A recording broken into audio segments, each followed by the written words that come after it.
Um, I was thinking to make a very short summary, and starting by Mr. Lindberg's presentation and thinking about the eyes and ears of monitoring. Behind that there is a nerve system, and after the nerve system comes the muscles that are the effective part based on changing actually the data to the information and giving a possibility to react on the correct way.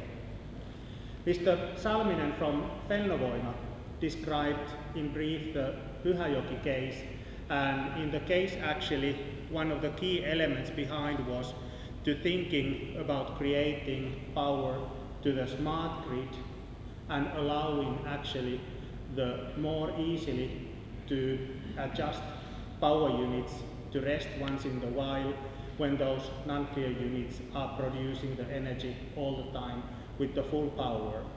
But the conversation turned as well to the security of the items, and actually one piece of the ICT security in general is as well the fact that you need to know everything and you need to collect as much information from the systems you have that you can turn that data to feasible information so that you can create the right assumption about the threats you might need on your operations.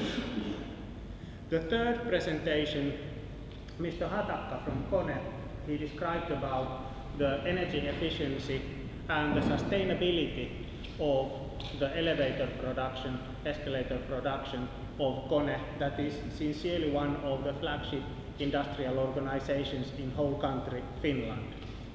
And it was extremely impressive to see how much effort it's been put not only to advertise the greenness of the operations, but as well to put it onto the production and make it on the real life.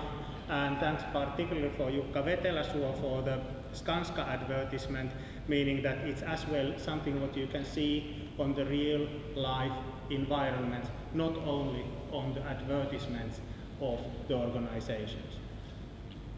Furthermore, to Mr. Niemi, on the Stora Enso organization, one of the things is that you have got a huge grid where you have got several vendors. If something goes wrong, whom do you blame if you don't know what's wrong? And as having a lot of information from which you can create the right kind of picture, you can easily find the pain in the system, correct it, and you can estimate even in advance the possible bottlenecks that you will meet next.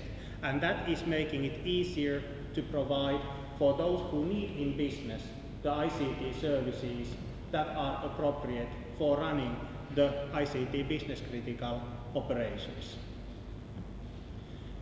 Furthermore, to the Amcor presentation and Jean-Claude Quedet, one of the key points is as well, like at Stora Enso, who has been one of Bayesian's first customers, the similar kind of activity is turning further to the analysis of the big data environments.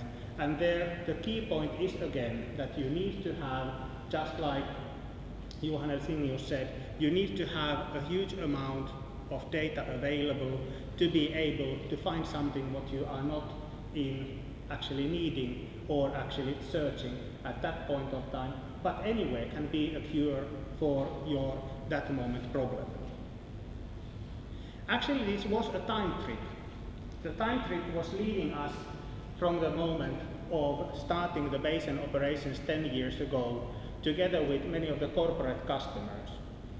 Further to the stories of our working together with different kind of integrators, those third parties providing the services for the ICT we are usually working for.